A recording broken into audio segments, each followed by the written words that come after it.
It's another beautiful Tuesday morning. Thank you so much for tuning in. Welcome to Parenting Tuesday on Jam 316. My name is James Okumu. Thank you so much for taking the time to connect with me this morning. Every Tuesday, we have conversations to make us better parents, to talk about issues we face on matters parenting and how to become better parents. And so, if you're a parent, this is your forum. If you're yet to become a parent, this is also your forum because you get to learn some things that will prepare you for that time when you become a parent. Now, thinking back to when you were a child and your parents were raising you up, were your parents a little bit more diplomatic when it comes to matters discipline, or are they all over the place? What do I mean? Did you have the kind of parents who would sit you down and explain to you, like a child, why they were about to discipline you? Or were your parents the kind of parents that they would discipline you? Explanation ni wewe. We'll figure that out as we go along the way. How were you disciplined when you were growing up? Or maybe your parents were the ones who discipline, well, it was neither here nor there. You know, kuna wale walibembelezwa sana. Yeah, akina Boy na akina Jaden walibembelezwa sana. So I'm wondering, when you think back to how you were parented, how are you disciplined? Uliexplainiwa kwanza kabla discipline ikuje, ama it was just there? Sometimes your sibling does something and the whole gang is disciplined and you're wondering, but I was not even there. Me, I was in school. No. You're part of this thing. Mmefundishana tabia mbaya nyinyi wote. And so all of you go through the discipline. Talk to me on 20316. I already have a couple of people who are already giving me answers to this question. I have one here from Phyllis Ndongo all the way from Saudi Arabia. She says, my mom lazima angekupatia reasons why anataka kukuchapa. And most of the time, angekuhesabia makosa ya last month, achanganya na the previous month, my friend. I think that one was a serious discipline. And I have Mama J here who says, mine, walini discipline, and then after that I was supposed to know why. Failure to which, more beating was on the way. Some of us are saying us we were not spanked, we were beaten. So we'll talk about that and how to become better on the whole front of discipline as parents. If you have any questions or any experience you want to share, feel free to join this conversation. Our SMS line is open. 20316 is the SMS. WhatsApp line is also active. 0786 316 316. Today we are talking about love versus logic, or love and logic, focusing on matters discipline. And I'm asking you the question, when you think back to how you were raised up, did your parents explain to you why they were about to discipline you? That one does not apply. Not applicable in this matter. Mama Mbula, good morning to you. How are you doing? You see, a lot of times I already knew I had messed because the rules had been set long before. So by the time Mr. Mulindi got the cane out, you already knew what you had done. There was no need for discussion. Ooh, okay. Very, very interesting. Ruth, good morning to you too. You say, for us, my father was the methodical one. Read scripture on obedience, then listing the offenses. Then we were each invited to name the appropriate punishment. We used to call these discipline sessions. I can't pronounce that word. You see, after the structured beating, we would be instructed not to pray until we finished crying, and we obeyed. Hey, was your dad a pastor or a church elder?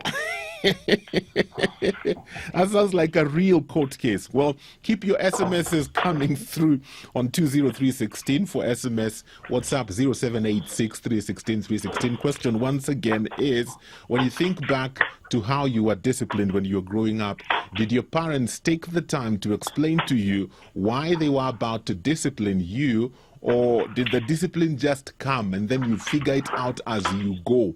20316, once again, SMS line, WhatsApp number 0786 316 316. This morning, we get to hang out with a good friend, parenting coach, Mr. Mutiga. How are you doing today? I'm good. Thanks, Jemo. Good morning to you. Good morning. I'm just thinking, kama kuna kinyozi anaona hii show leo, atasema, ndio watu wananiangushia biashara. Beard game strong. Beard game strong. We're working on it. Great. Before we even get into this discussion, I'm just wondering, from your perspective as somebody who does a lot of forums on parenting, especially on issues fathers, you have a platform called Papa Bear, I believe, yeah? Papa Bear. Yes, where you discuss issues parenting, especially on fatherhood. What do you think are some of the challenges that we face in this century when it comes to parenting? Okay. Thanks, Jemo. Thanks for having me. It's always a pleasure to be on this show. I think one of the biggest challenges we face is we are raising 21st century children using 20th century methods. Oh. The things that were done to us as children growing up are the same things we're trying to do to our children. We are becoming our parents by raising our kids the way we were raised. Mm-hmm. Yet it's a very different world. The way our kids are growing up today is very different from how we grew up. The level of information, the level of clarity that these kids have, the amounts of, the number of things that are happening in the world today is very different. Mm-hmm. When we talk about discipline, we're going to talk about discipline a lot today. But the discipline that we had growing up, I would argue, for the most part, was not appropriate. I think there was a lot of things that our parents did well-intentioned, but are not really appropriate or even effective, if you think about it. Mm-hmm. And I hear people saying things like, me, I'm okay. I came out okay. But I came out okay. Yeah. But I don't know. There's so much mental health challenges happening in the world today, largely because of how we were raised. So we're trying to do what we were taught as children for our kids, and it's not working because those are very different circumstances that we grew up in. So I think that's one of the big problems. I think another problem is that we don't have the baton. The way in a relay race, there's one baton being passed from one runner to the next. There's a sense of transference. And I think that's a challenge that we have as parents today, that we're not passing on what we know. We're not passing on the baton. We are trying to survive and do what we can, the best way that we can, instead of being deliberate about passing on values, passing on traditions, skills even to our children. So I think one of the challenges we have is that the baton is missing. The relay is happening, but there's no baton, and that's something that we need to fix. Okay, I'm just wondering, is it possible to have love without discipline? And the reason I'm asking that is I see some of us parents today, we've swung from one end of the pendulum to another because we received a beating. Like some people are saying, we were not spanked. Tulichapwa kichapwa ya umbwa. And so we have swung from that because we experienced that, and now we've swung the pendulum all the way to this other side where we do not discipline our children at all because we just love them. They're just nice. Oh, they're so cute. So can there be love without discipline? No. To my mind, no, there isn't. And this is even biblical. The Bible talks about it, Hebrews 12, that God disciplines the ones who he loves. He loves. And it's the same thing with us as parents. If you love your children, you have to discipline them. I think there's a misconception here that discipline is about pain and punishment. Yeah. And that is the end all, the beginning and the end of discipline. We think of discipline, we think of being beaten up. But I think there's a wider context to discipline. Discipline is not just about the pain. It does involve pain, but it's about the change of behavior. If you think about, like, say, the police and, the military and all that, we call them the disciplined forces, not because they get beaten up all the time, but it's because they follow a certain code. There's a way that they do things in a structured and a proper way. Yeah. And that's really what we're aiming for.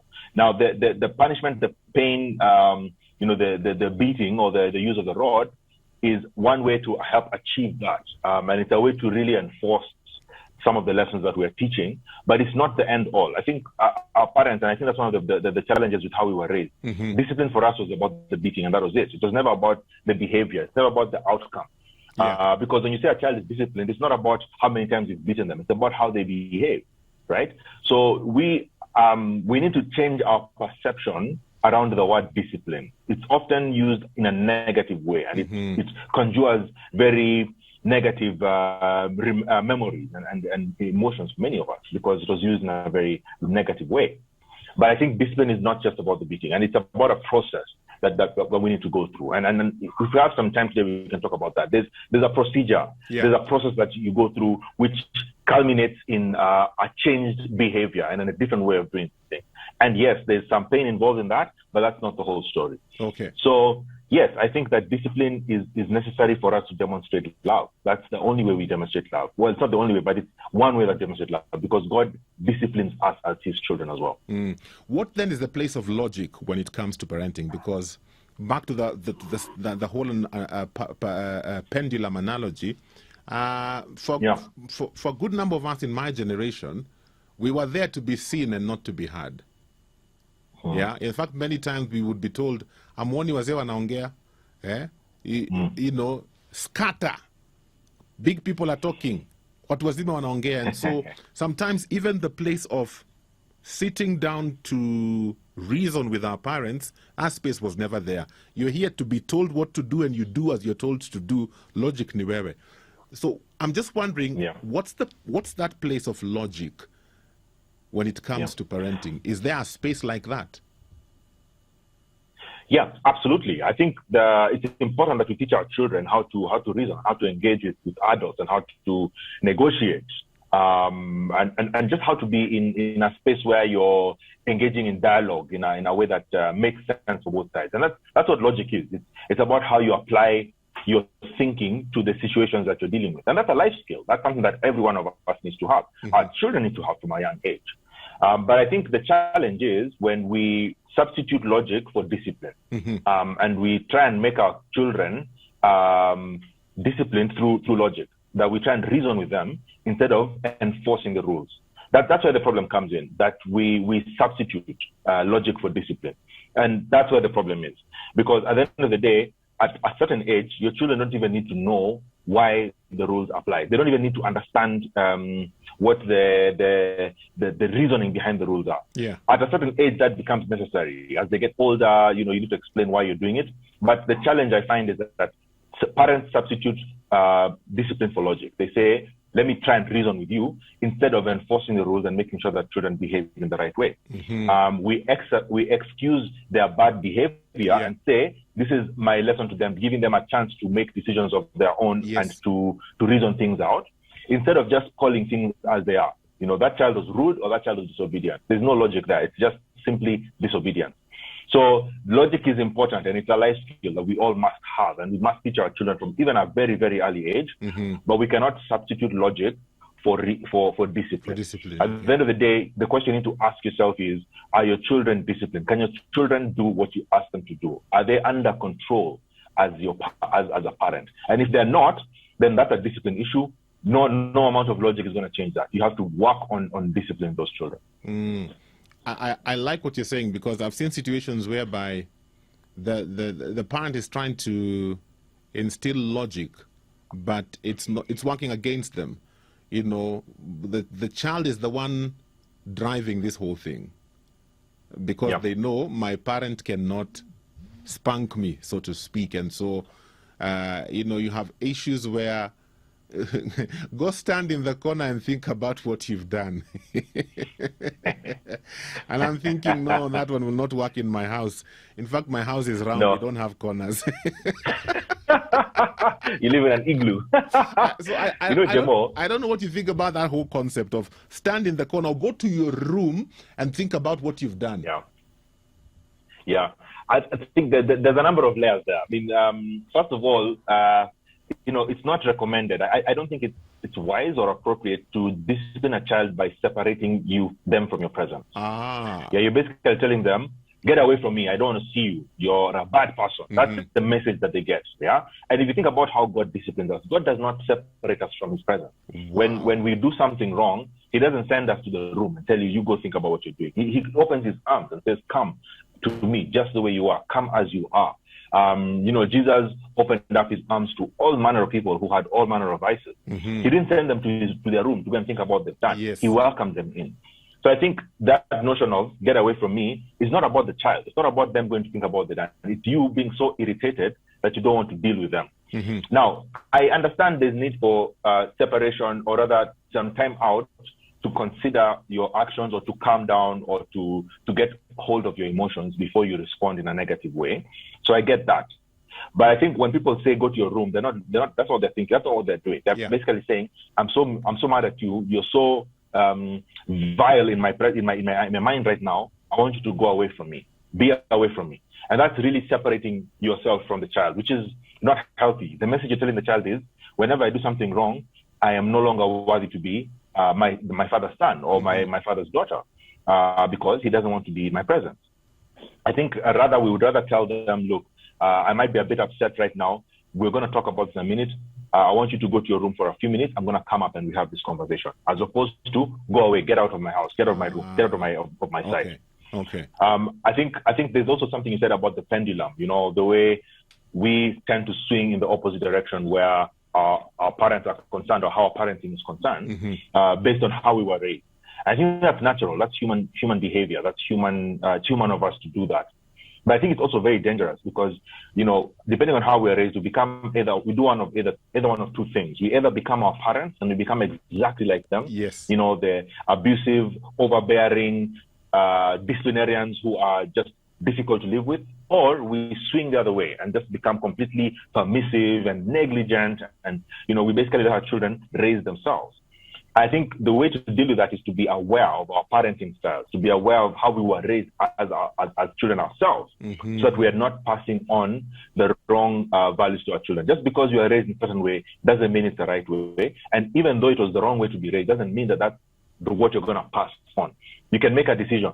We say that at any point in your life, anytime, you can make a decision that will turn your life around. It's a decision. It's not a process. You just decide, by the way, I'm not going to raise my children in the wrong way. I'm going to raise them the right way, the biblical way, and you start doing it from that moment on.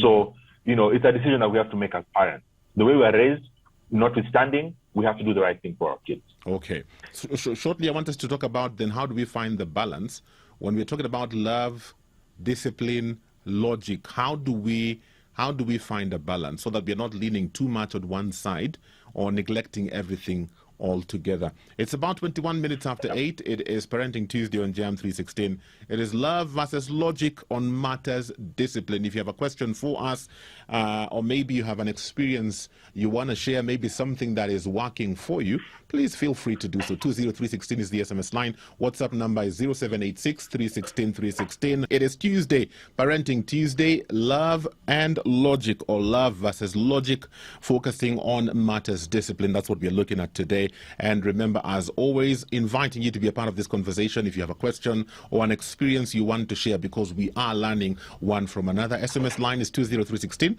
WhatsApp 0786 316 316. With us in studio via Zoom, we have parenting coach Mwangera Motiga, who's helping us to gain a deeper understanding. So I'm just wondering, how do we get a balance when we are talking about love, discipline, and logic?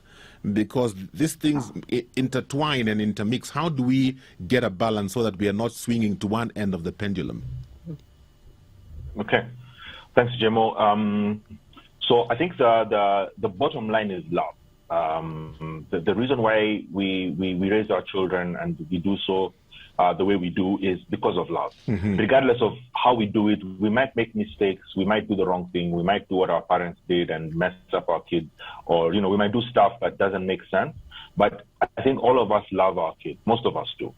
So love is the bottom line. We're doing this because we love them. I think the discipline is, the next layer. That when we talk about love, when we talk about discipline is done because of love, and it's done in love. We do it in a way that is caring for the future of our children. And I think that ideally that's what we're supposed to be doing. We're supposed to be thinking about the future of our children. So we think about what will make this child successful in the future. Yes. We look at decisions long term. We look at their behavior long term. We extrapolate the behavior that we see and say, this 6-year-old child who's misbehaving, this 2-year-old who's throwing a tantrum, one day is going to be somebody's mother or somebody's father.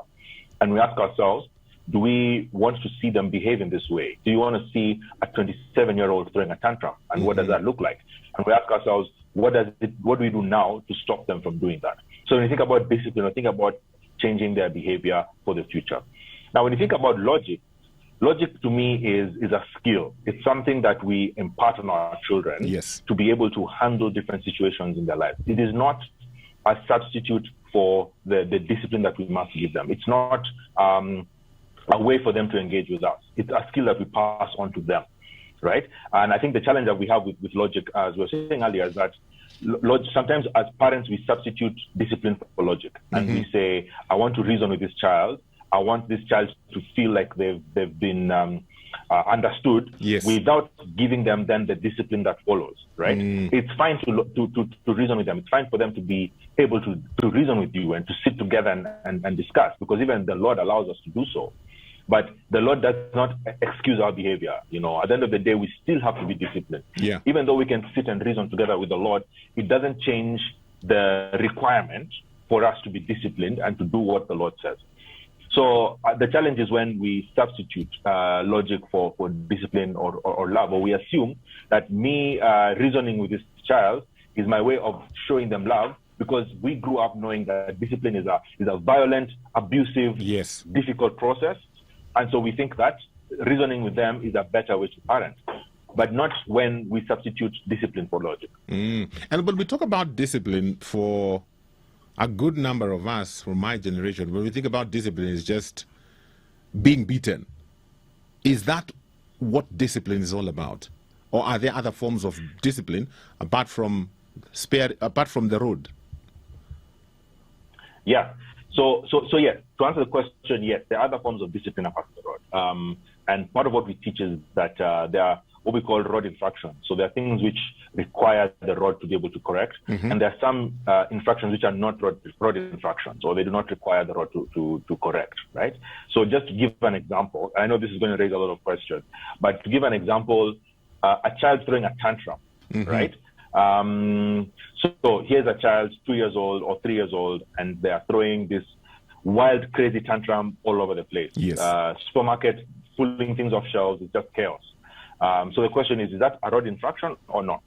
And I would argue that the tantrum itself is not a rod infraction, because this is somebody who is showing they're frustrated for some reason. So the solution is not to just start beating them immediately.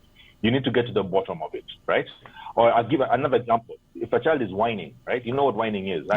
That's sort of in between talking and crying, and you can't quite tell what they're saying, and it's just a noise. It's just a noise, yeah? And you can't quite tell what it is. So is that a rod infraction or it's not? I would argue it's not, because you don't understand why the child is the way they are. Now, if you just descend upon them with kicks and blows and sticks and whatever, then you don't get to the bottom of the issue. Now, if that tantrum or that whining then results in certain misbehavior, like they start disobeying you or they start insulting you, then that's a rod infraction. So within the same scenario, you could easily transition from something that requires a rod discipline to one that does not. So there's the issue is we need to get to the bottom of what is happening, what behavior we're seeing. And I think that's to some extent where logic applies. As a parent, you have to look at the situation and say, what is happening here, right? Our parents had a one fix to every solution, and that was the cane, right? Any issue that comes up, chopper. That was the only thing, right? And for us as parents, I think the way we need to apply logic is to stop and ask yourself, what exactly is happening here? Why is this child whining? Why is this child throwing a tantrum? What exactly is going on here? Before you then now deal with the specific behavior that you're seeing. Okay. In fact, on that whole question, there's somebody who, on that whole point, there's a question here that's saying, thank you for today's topic, because I really struggle with disciplining my 4-year-old. How do I know when to beat her, when to use a timeout, when to yell? I feel really guilty when I beat her. How do I enforce the rules without using the cane? Or how do I moderate? Okay. So, I mean, that's not, you're not alone. I mean, our viewer, our listener, you're not alone. There's a lot, that's a problem that many of us have. What I would say is this: you need to look at discipline as a process, okay? Take a step back and ask yourself, what is happening here? Yes. And what is the outcome that I'm looking for, okay? Discipline, our parents had this thing of you just walk in and the first thing you do is just beat everyone. for no matter what it is, everyone gets beaten for it, right? And that's wrong, because discipline is a process, and the process is this: that you have to train your children what you expect from them. Their behavior is as a result of training. You have to know that your children don't know what to do. You need to show them. You as a parent having gone there before them, you know what you need to do. So you need to train them. So the first step is to train. Then the second step is the first step is to instruct, to tell them, this is what I want you to do. The second step is then now to train them or to show them how to do it. So I'll give you an example. You have your children, they have their bed that they make. When they don't make their bed, you don't just beat them up for not making their bed. Ask yourself, do they know how to make their bed? And have you instructed them on how to make their bed? So instruct them. Tell them, I expect you to wake up in the morning and make your bed before you go anywhere. Yeah. Then you show them how to make their bed, right? This is how you fold the sheet. This is how you fold the blanket. This is what you do. This is how you lay it out. You show them. Then you let them do it on their own as you supervise so that you can be sure that they know how to do it. And then you set parameters and say, if you do not make your bed in the morning, then these are the consequences that you should expect. Okay, and it's something that you have to decide. Are you going to, use the chapter or remove privileges or whatever it is that you're going to do? And then you can discipline. Only after you have instructed, trained, supervised, and shown, then you can discipline. What we do is we discipline first before we do any of those other things. Yeah. So the question we need to ask ourselves is, have we instructed our children? Have we trained them? Have we shown them what to do? Have we laid our expectations clearly? And have we given them parameters and consequences in case they do not do what is expected? All right? So that it's clear. When you come down to now the chapter and say, you haven't done A, B, C, D, and this is what we agreed, and for that reason, I'm then going to chapter. That's where the logic comes in. Okay. It's not a question of saying, we're going to reason with you and see whether you make sense, whether my discipline makes sense. The logic comes when you've gone through a process that you've agreed as a family, and then even then, it does not excuse their behavior. You still have to go through the discipline. Listen to this other one. This one says, my daughter is 9 years old, and I see myself in her. She is also rebellious. I cannot send her once, and she listens. She speaks her mind to grown-ups. She is just my replica. I end up beating her with anger and pain. I chase her and throw her in her room like I ran insane. And then she continues to say, I got a 1 year, 5 month old baby, and she screams to get attention. She is just wild, wild, wild. Like she causes a scene. I can't even beat her. This parenting thing is just not easy for me. Worse still, I'm a single mom, and it breaks me. So she has 2 children, 9-year-old and 1.5-year-old. And it seems like both of them are running her wild. Wow, that's tough. I sympathize. I mean, that's not an easy situation to be in. She's used the word rebellion. Do you know, in the olden days, in the Old Testament, children who are rebellious were supposed to be taken to the elders, and the parents were supposed to stone them to death. Wow. Okay. This is in the Bible, Deuteronomy. Yes. Yeah, I'm actually looking for that right now so I can give you an actual reference. But rebellion is not something to take lightly. That's dangerous. That's sin. It's one thing to be with strong-willed and to have a very strong opinion. It's another thing to be rebellious. And if your child is rebellious, that's wrong. The Bible, the Old Testament prescribes death for that child, and that's not what we want for our children. Yes. I think there's definitely need to overturn that, and it's not too late. A 9-year-old is not too old. He's not over the hill. You can actually turn that situation around. And I think part of the challenge is use of discipline or use of the rod in anger or without the right context, without using the procedure, without doing the discipline procedure. If you just skip to the rod without going through the instruction, the training, and the correction, then what happens is you're basically just abusing that child. You're basically being violent to the child. And so that's the thing. As a 9-year-old, ideally you want to be able to sit them down and make it clear what your rules are, what your instructions are, what your expectations are. And then you follow through with the discipline. That's the other challenge. And then, I don't know enough about the situation to be able to diagnose. I'm willing to bet that if we got a little deeper into it, we'll find that there are certain practices that have been tolerated over time. There are certain things that have been allowed to happen over time. Yeah. And they sort of become part of the practice. So overturning that will take some time, but you need to then follow a procedure to get rid of these things. And you don't want to do everything at the same time.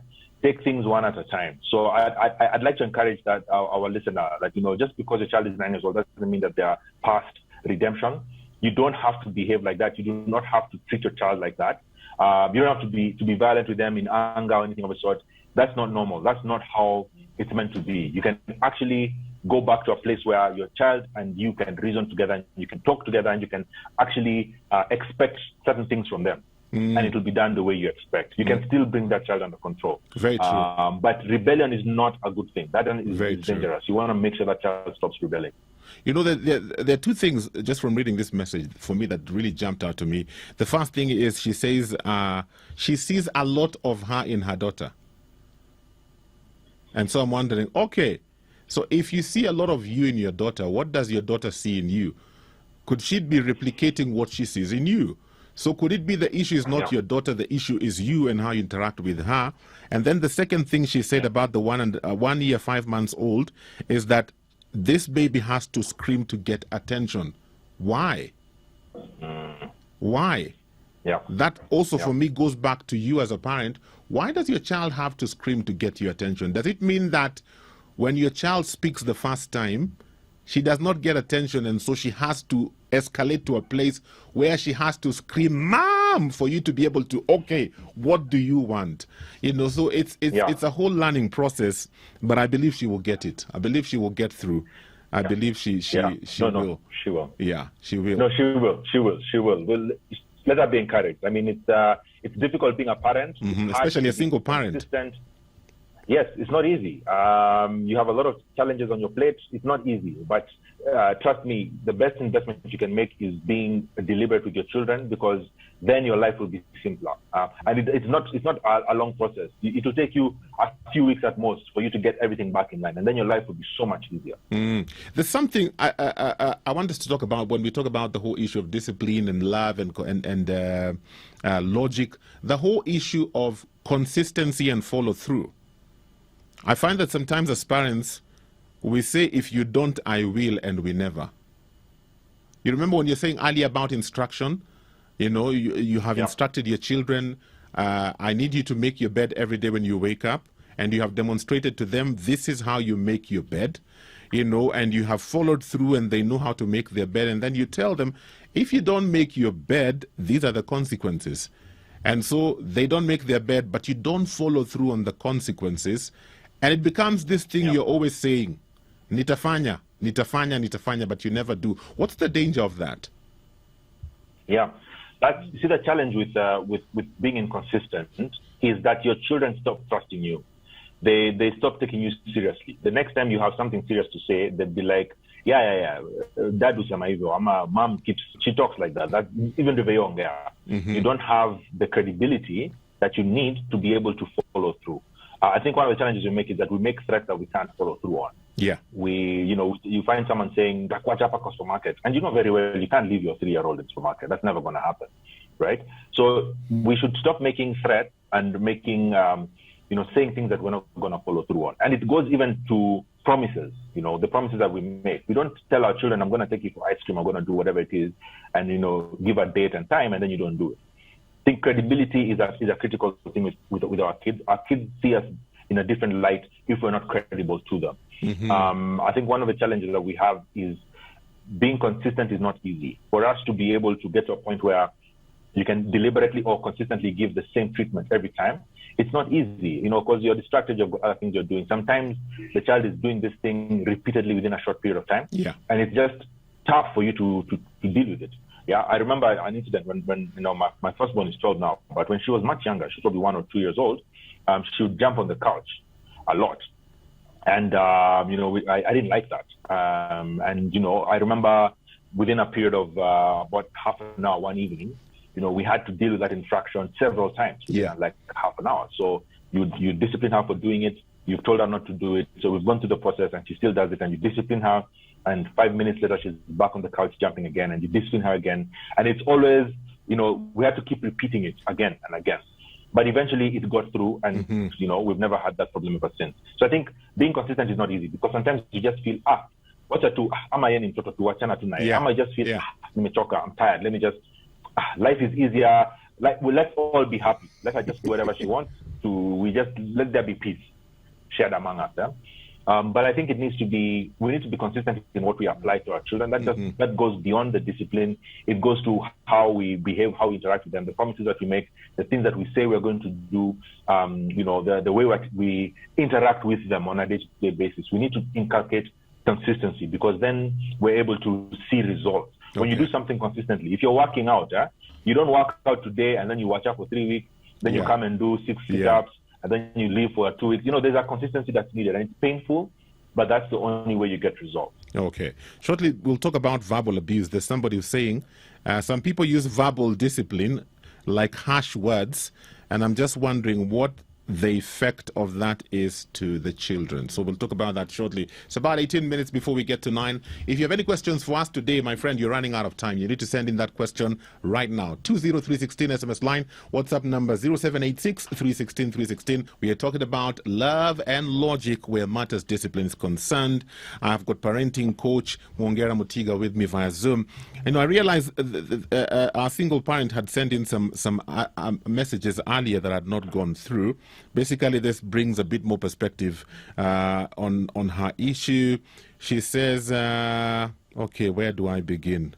She says, my parenting experience has been rough and tough. I'm a middle child amongst 2 boys. I was always a problematic child. I even remember my dad spanking me. That's the only memory I have of my dad. He passed on when I was 8 years old. My mom was widowed at 34 years, and I felt like my mom favored the boys, making me more rebellious. I would control my brothers to do what I wanted. Even in school, I was always in the bad kids list. Hardcore tomboy, very strong-willed. My mom passed when I joined Form 1. I was 14 years when we were taken up by our paternal uncle and aunt. Their parenting was rough. My aunt would slap me because I always spoke my mind. My brothers were quiet. Combined rebellion with adolescence, that's crazy. So yeah, I sailed through campus, got married at 23. The rebellion went on to my husband. He tried understanding me, but I felt caged. Immediately, I got my firstborn child in 2012. I went on a rampage, partying, drinking. My husband could not stand me. He walked out in 2016, leaving me empty. I've never forgiven myself to date because he never wronged me. So that was the part before now she shared about her 9-year-old daughter and her one and a half year old baby as well. I think it would be advisable for her to get some counseling. I don't know what you think, because she has quite some baggage from her past that's affecting her parenting. Yeah. And I'm actually quite impressed that she's very self-aware. She seems to be the kind of person who understands exactly what is ailing her and her situation. Mm-hmm. I think she's very self-aware. That's very commendable. A lot of people sort of blame the world and everybody else. She could have been talking about how it's her father's fault or her paternal uncle's fault, but she's taking ownership of the situation, which is commendable. I think that's awesome. Yes, counseling is helpful. I think it's important that she gets a good understanding of what she's dealing with, so she doesn't pass that on to her children. Mm-hmm. I don't think that prevents her, or that notwithstanding, she can still raise her children in the right way. Yeah. Just because she was in a certain way or she had a certain way of behaving as a child doesn't mean that her kids have to be the same way, mm-hmm. right? And I think following biblical principles, and she can go to class. There are actually classes. We teach a class. Dr. Mpolwe has this class called Raising Future Parents. Mm-hmm. You can actually go to class and learn how to raise children in the right way. So I think she should really definitely work on herself. But find a way to learn how to parent these children better, so that you don't end up perpetuating the same cycle, and your kids end up being just exactly the way you are. Okay. So yeah, look for help by all means. But I think it's really commendable that she's that self-aware. That's really commendable. Very true. Let's talk about verbal discipline and the kind of effect it can have on the children. We have parents who, their mouth runs like a meter, my friend. They will say anything anywhere. And usually it's not pleasant things. How does that affect the children? Yeah. Listen to what the Bible says, Jemo. Proverbs 15 verse 1 says this. Actually pulled up a couple of scriptures, but this is what Proverbs 15 verse 1 says. It says, a gentle answer turns away wrath, mm-hmm. but hard words stir up anger, right? Proverbs 15 has a lot of scripture about the words. Proverbs 15:4 says, gentle words bring life and health. A deceitful tongue crushes the spirit. Wow. Okay. Here's another one. Proverbs 16 verse 4 says, kind words are like honey, sweet to the soul and healthy for the body. Mm-hmm. Yeah. And here's another one. Proverbs 18 verse 4. A person's words can be life-giving water, words of true wisdom are as refreshing as a bubbling brook. I think, the Bible advocates for using your words kindly. Yes. The other scriptures that talk about the power of life and death lies in the tongue, Mm-hmm. right? And life and death is not just about you, it's also for other people. And especially as a parent, you can actually speak death into your child's life using your words. Verbal discipline to me is a misnomer. You're basically saying that I want to yell at this child and call them names because I'm angry, right? There's no structure to that discipline. There's no encouragement. It's just you venting verbally at your child because of something they've said or done that you're not happy with. Okay, and that's not discipline. That's abuse. That's abuse, yeah. That's abuse. You're basically taking out your anger on your child. So no, verbal discipline is not a thing. Discipline has to be done within a context. You have to be able to say, this is what we agreed, this is what we've talked about, this is what I've trained you to do, this is what I've instructed you to do, this is what you know you should do, and therefore, since you have not done it, these are the consequences. The discipline that you're giving them is a consequence of them going against a structure or a procedure that has been laid out, that has been clearly defined and agreed upon. Okay. Now, you coming and shouting at your child because you're frustrated, that's not discipline, that's abuse. Okay. Let's just be honest. Our time is almost up. I've got one more question I think we need to look into. I'm just wondering, when it comes to matters discipline, does it also depend on the personality of your child? The reason I'm asking this is because I find that there are some children, just the fact that you addressed the issue, they break down completely. As in, you bring it to the forefront, yani they are so broken, Baka, you're thinking, now this one, even if I decide to spank them, surely that is like double punishment. Then we have others who you will spank forever. They feel nothing. My elder sister was like that. She used to suck her finger, and she would sit there and look at you from her spectacles like this. And my mom would spank and spank and spank and spank. And my sister would have that face of, umemaliza, I have other things I need to do. She would not shed a tear. And I kept wondering, see, unipatia your anointing. Me, by the time we get to the second kiboko, I'm wailing like somebody has died. So does personality also, should we look into the child's personality when it comes to the kind of discipline we are using to try and bring them into the straight and narrow? Yes, absolutely. That's a perfect example, Jemo. The thing about it is that, children react differently to different stimuli. Right? Because children are individuals. They are very different from each other. Generally speaking, for most children, the use of the rod is effective for most children. There are some who it's not, like you've described. But I think it's a judgment call that as a parent you have to make. I think the challenge is when we avoid giving them discipline because we feel woye for them. They know that woye thing. I think that's dangerous, because then what the child can do is the child can easily manipulate you, because they know that huyu nikilia tu kidogo, ama if I just look remorseful, hiyo kiboko haitakuja. So I think we need to be careful to not get manipulated by our kids, and our kids can easily manipulate us. You'd be surprised. Even very small kids, 9-month-old children can easily manipulate you. So it's a judgment call. I think if you have a child who does not respond to the physical discipline, there are other ways to do it. It doesn't mean that you substitute that for the other. I think if you set rules in the house and there's certain things that need to be done, it needs to be clear that these are the infractions and this is what is the consequence of doing that. What the bottom line is, it has to be clear to everybody, and especially the child who's being disciplined, why it is that whatever is being done to them is being done to them. If it's the cane or if it's some sort of privileges are being withdrawn, then it has to be clear to them why that's happening. But be careful that you're not being manipulated by children. Also, the purpose of discipline is not the pain. It's about the changed behavior. You might find that child, it doesn't look like they're feeling pain or that the cane is working, but their behavior is changing. Yes. On the other hand, you might find a child who, unamchapa, analia, she goes crazy, she feels remorseful, but she goes back to the same behavior. Yes. Remember the story of the biblical story of the prodigal son? Right? The first son was told to go and do what he was supposed to do. He didn't do it. And the second son, he said he wasn't going to do it, but then he went back and did it. Right? So we're talking about changed behavior. It's not about the pain. you might find your child is not responding to the discipline. You might think they're not responding, but their behavior is changing and they're actually reforming their habits.